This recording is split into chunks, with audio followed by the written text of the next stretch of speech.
3월 16일 금요일입니다. 우리 하나님 앞에 기도함으로 매일 예배 시작합니다. 나를 사랑하셔서 구원해 주신 아버지 감사합니다. 하나님이 구원해 주실 뿐만 아니라 오늘도 선물로 나에게 하루를 주셨습니다. 한 날을 살아가며 하나님이 원하시는 아름답고 복된 삶을 이루어내도록 저희를 도와주시고 저희를 인도해 주옵소서. 때때로 눈이 어두워집니다. 귀가 세상 속에 파묻혀 있어 하나님의 메시지를 듣지 못할 때가 많습니다. 성령님 우리 안에서 역사해 주셔서 오늘도 하나님의 메시지가 우리 귀에 명료하게 들려질 수 있게 도와주시고 우리가 목격하는 세상의 모든 것들을 통해 하나님의 섭리를 발견할 수 있는 저희들이 되어지도록 축복해 주옵소서. 하나님의 뜻을 따라 행할 수 있는 복된 하루가 되게 하시기를 소원하옵고 예수님의 이름으로 간절히 기도하옵나이다. 아멘. 우리가 함께 부를 찬송은요 321장 너 하나님께 이끌리어 라고 하는 찬송입니다. 함께 찬송하겠습니다.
오늘 주신 하나님의 말씀 민수기 23장 13절로 26절의 말씀입니다. 민수기 23장 13절로 26절의 말씀입니다. 우리 같이 한번 읽어볼까요? 발락이 말하되 나와 함께 그들을 달리 볼 곳으로 가자. 거기서는 그들을 다 보지 못하고 그들의 끝만 보리니 거기서 나를 위하여 그들을 저주하라 하고 소빔들로 인도하여 비스가 꼭대기에 이르러 7 제단을 쌓고 각 제단에 수상아지와 숫양을 드리니 발람이 발락에게 이르되 내가 저기서 여호와를 만나 뵐 동안에 여기 당신의 번제물 곁에 서소서 하니라. 여호와께서 발람에게 임하사 그의 입에 말씀을 주시며 이르시되 발락에게로 돌아가서 이렇게 말할지니라. 발람이 가서 본즉 발락이 번제물 곁에 섰고 모압 고관들이 함께 있더라. 발락이 발람에게 이르되 여호와께서 무슨 말씀을 하시더냐. 발람이 예언하여 이르기를 발락이여 일어나 들을지어다. 십볼의 아들이여 내게 자세히 들으라. 하나님은 사람이 아니시니 거짓말을 하지 않으시고 인생이 아니시니 후회가 없으시도다. 어찌 그 말씀하신 바를 행하지 않으시며 하신 말씀을 실행하지 않으시랴. 내가 축복할 것을 받았으니 그가 주신 복을 내가 돌이키지 않으리라. 야곱의 허물을 보지 아니하시며 이스라엘의 반역을 보지 아니하시는도다. 여호와 그들의 하나님이 그들과 함께 계시니 왕을 부르는 소리가 그 중에 있도다. 하나님이 그들을 애굽에서 인도하여 내셨으니 그의 힘이 들소와 같도다. 야곱을 해할 점술이 없고 이스라엘을 해할 복술이 없도다. 이때 야곱과 이스라엘에 대하여 논할진대 하나님께서 행하신 일이 어찌 그리 크냐 하리로다. 이 백성이 암사자같이 일어나고 수사자같이 일어나서 옮긴 것을 먹으며 죽인 피를 마시기 전에는 눕지 아니하리로다 하며 발락이 발람에게 이르되 그들을 저주하지도 말고 축복하지도 말라. 발람이 발락에게 대답하여 이르되 내가 당신에게 말하여 이르기를 여호와께서 말씀하신 것은 내가 그대로 하지 않을 수 없다고 하지 아니하더이까. 아멘. 발람의 이야기를 묵상하고 있어요. 발람은 메소포타미아 지역의 주술사입니다. 모압 왕은 그를 청해서 이스라엘을 저주하도록 하죠. 그런데 발람은 그의 뜻과는 달리 이스라엘 백성을 축복합니다. 왜냐하면 하나님의 명령이었어요. 얼마나 실망이 되었을까요? 많은 공을 들여서 주술사 발람을 데려왔는데 그 발람이 자기 마음대로 자기의 뜻대로 이스라엘 백성을 저주하는 것이 아니라 도리어 축복하는 것을 보고 모압 왕 발락은 마음에 실망이 많았을 것입니다. 자, 이 실망한 모압 왕이 다른 곳에서는 좀 저주해 주지 않을까라는 생각을 했던 것 같아요. 그렇게 이스라엘을 저주할 또 다른 자리를 찾아서 그 자리에 섰습니다. 이번에는 이스라엘 진영의 끝부분만 보이는 곳이었어요. 자, 이 말이 재밌죠? 아마도 모압 왕 발락은 그렇게 생각한 것 같아요. 발람이라는 이 주술사가 이스라엘 백성이 넓은 들에 퍼져 있는 모습 전체를 다 보더니 겁이 났구나.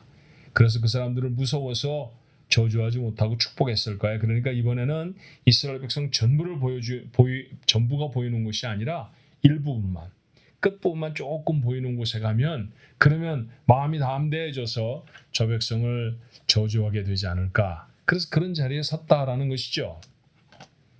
이것은 모압 왕의 착각입니다. 발람이 이스라엘 사람들을 저주하지 않은 것은 이스라엘 사람이 무서워서가 아니었어요. 이스라엘의 하나님이 두려웠기 때문에 그들을 저주할 수 없었던 것이었습니다. 하나님이 그에게 축복하라고 하셨으니 축복할 수밖에 없었던 것이죠. 그러니 두 번째, 진영의 끝부분만 보이는 곳에 섰다 할지라도 발람이 했을 일은 분명하지 않습니까? 맞아요. 오늘 우리가 읽었던 바와 같이 그는 이번에도 하나님이 그에게 임하여 말씀해 주신 대로 이스라엘을 축복합니다. 오늘 이 말씀 속에 우리를 향한 교훈은 어떤 게 있을까요? 자, 그 첫 번째는 하나님은 악한 것도 때에 맞춰서 쓰시는 분이다라고 하는 사실이죠. 여러분 드리는 말씀입니다만 오늘 주술사 발람 그렇잖아요. 발람은 주술사입니다. 무당이라고 할 수도 있고 점쟁이라고도 할 수도 있어요. 이스라엘 백성 중에 이런 사람이 보이면 반드시 죽여서 악을 제하여 버리라 라고 말하는 그 대상이 바로 누구냐 하면 이 무당이고 주술사입니다. 그러니까 하나님 편에서 보기에는 너무 악한 사람들이죠. 사람들의 마음을 빼앗아서 하나님께로 향하지 못하도록 사탄에게로 향하도록 하는 자이니 얼마나 악한 자입니까? 그러니 이 악한 사람에게 하나님은 아무 관계도 없으신 분이어야 하는 게 맞죠. 그런데 오늘 이 발람의 사건 전체를 읽으면서 우리가 알게 되는 또 하나의 교훈이 바로 그것이에요. 하나님은 이 악한 것조차도 주장하시고 하나님의 필요에 따라서 그를 사용하시는 분이시다라고 하는 것입니다. 왜 하나님은 이 발람이라고 하는 악한 자도 사용해 내셔야 했을까요? 어제도 제가 잠깐 드렸던 말씀입니다만 이스라엘 백성들이 지나쳐야 하는 나라 모압, 미디안, 암몬 또 안에 들어가면 가나안 그렇습니다. 그 사람들은 다 하나님 모르는 사람들이에요. 그러니까 하나님을 섬긴다고 하는 선지자가 말하면 듣지를 않죠. 하나님의 목소리다 이러면 하나님이 누구야? 이렇게 생각할 수도 있는 사람들입니다. 그런데 그들 모두에게 다 유명한 한 사람, 말씀드렸죠. 지금 청하여 왔던 모압이라는 나라에서부터 이 발람이 살고 있었던 메소포타미아까지는 자그마치 640km 정도가 떨어진 곳입니다. 그러니까 그곳에 가서 사람을 데려올 정도로 그 사람은 그 지역에서는 유명한 사람이었다는 거예요. 요즘 우리말로 하면 말이에요. 팔레스타인, 그러니까 이스라엘, 또 요르단, 시리아, 이라크, 이란, 레바논 이런 나라들이 이제 요즘 말하는 나라의 구분이거든요. 그 모든 나라가 다 알고 있는 사람입니다. 그런 유명한 사람이 바로 이 발람이라는 사람이죠. 그는 악한 사람이지만 모든 사람에게 다 영향력이 있는 사람이었죠. 이 사람의 입을 하나님은 사용하시기를 원하시죠. 그 사람의 입에 메시지를 넣어주셔서 그 메시지로 그들이 알아듣도록 선포해내는 것입니다. 저는 목사잖아요. 그러니까 말을 하는 사람이고 글을 사용하는 사람입니다. 그런데 어떤 때는 이런 답답함이 좀 있어요. 저희가 사용하는 말, 저희가 사용하는 글 이런 것들이 하나님의 사건, 하나님의 마음을 담기에는 얼마나 부족한가 하는 것을 아주 답답하게 느껴질 때가 너무나 많습니다. 그럼에도 불구하고 하나님은 당신의 생각을 글 속에 담아서 우리에게 주세요. 이건 하나님이 매우 축소되시는 모습입니다. 하나님이 우리가 사용하는 글에 묻혀 있으실 수 있는 분이 아니잖아요. 그렇죠? 근데 그 글에 담겨져서 하나님을 우리에게 소개하십니다. 왜냐하면 그게 아니면 못 알아들으니까 그래요. 알아들을 수가 없으니까. 하나님을 알아챌 수 있도록 하나님 그렇게 하나님의 자리에서 낮추시는 분이심을 우리는 이전의 시간을 통해서 이 발람의 교훈으로 얻었었습니다. 자, 그렇게 하나님은 자신을 낮추어 세상의 악한 것, 물리치고 멸시하시고 버리셔야 할 것들조차도 사용하셔서 하나님의 메시지를 선포해 주시는 거죠. 그리고 그렇게 선포된 메시지는 놀라운 것이었습니다. 이게 유력한 선지자를 통해 전해진 말씀이 아니에요. 이건 주술사 발람의 입을 통해 선포된 말씀입니다. 19절과 같은 말씀은 얼마나 놀라운 말씀입니까? 발람이 말하죠. 하나님은 사람이 아니시니 거짓말을 하지 않으시고 인생이 아니시는 후회가 없으시도다. 어찌 그 말씀하신 바를 행하지 않으시며 하신 말씀을 실행하지 않으시랴. 예레미야나 이사야 정도가 말했다고 하면 그렇게 고개가 끄덕여질 말을 주술사 발람이 하고 있어요. 왜? 그의 입술에 이 말을 넣어주신 분은 같은 하나님이시기 때문입니다. 하나님은 말씀하시면 반드시 이루신다는 이야기죠. 하나님이 이스라엘 백성을 구원하시겠다 하셨으므로 이스라엘 백성은 반드시 구원을 받을 것입니다. 그 앞을 막아설 수 있는 나라, 민족 이런 거 없다는 거예요. 21절의 말씀은 뭐라고 말합니까? 야곱의 허물을 보지 아니하시며 이스라엘의 반역을 보지 아니하시는도다. 우리는 이스라엘 백성의 광야 40년을 압니다. 배만 좀 고파도 하나님을 원망했죠.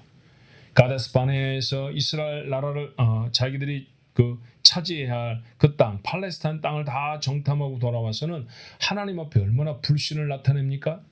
아우성을 치면서 모세 말고 다른 지도자 세워서 애굽으로 돌아가자 그렇게 말했던 사람이었잖아요. 정말 형편없는 사람들입니다. 조금만 목이 말라도, 조금만 배가 고파도, 먹는 것이 조금만 지루해져도 서슴없이 하나님을 원망하던 사람들이었습니다. 그들에게 허물이 하나도 없었던 게 아니에요. 하나님을 반역하기도 하고 하나님 앞에 허물이 참 많았던 사람들이기도 했습니다. 근데 오늘 성경은 뭐라고 말하나요? 하나님이 안 보시겠다는 거 아니에요. 여러분 콧등이 찡해질 정도로 마음이 감동되지 않습니까? 우리의 자녀들도 때때로 우리에게 잘못할 때가 있죠. 거짓말을 할 때도 있었고요. 친구들과 놀고 싶은데 가지 말라고 그러면 숙제 다 했어. 그럼 다 했어. 그렇게 얘기하고 숙제 안 해가고 작은 거짓말을 할 수 있습니다만 그런 거짓말로 우리를 배반하기도 했었죠. 그렇죠. 그런 많은 일들이 여러분에게 얼마나 기억이 되세요 지금? 잘 기억이 되지 않습니다. 우리의 자녀들의 허물과 잘못들 별로 잘 생각이 나지 않죠. 내가 얼마나 그 아이가 소중한지, 그 아이들을 얼마나 사랑하는지 그런 것만 우리한테 더 절실하지 않습니까?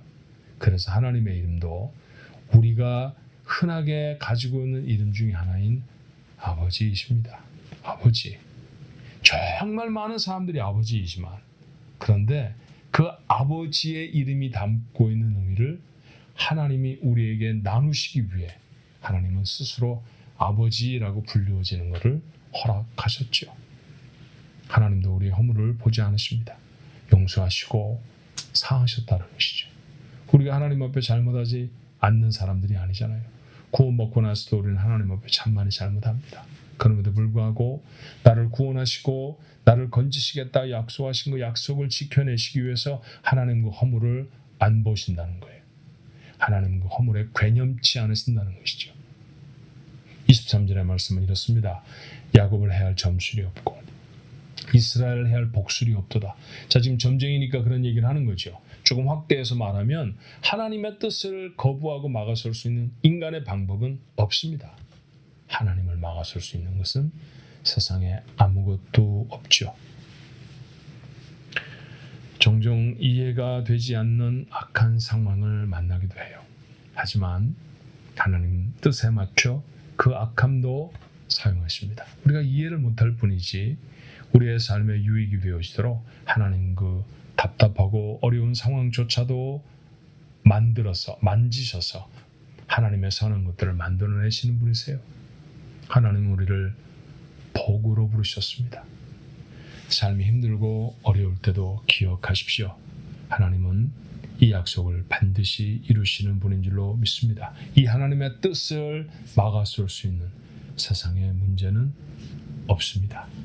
오늘 그 하나님의 사랑을 붙들고 여러분에게 주어진 결코 가볍지 않은 귀한 삶, 기쁨으로 잘 감당해낼 수 있는, 그리고 승리할 수 있는 우리 가족들 모두가 되시기를 주님의 이름으로 축원합니다.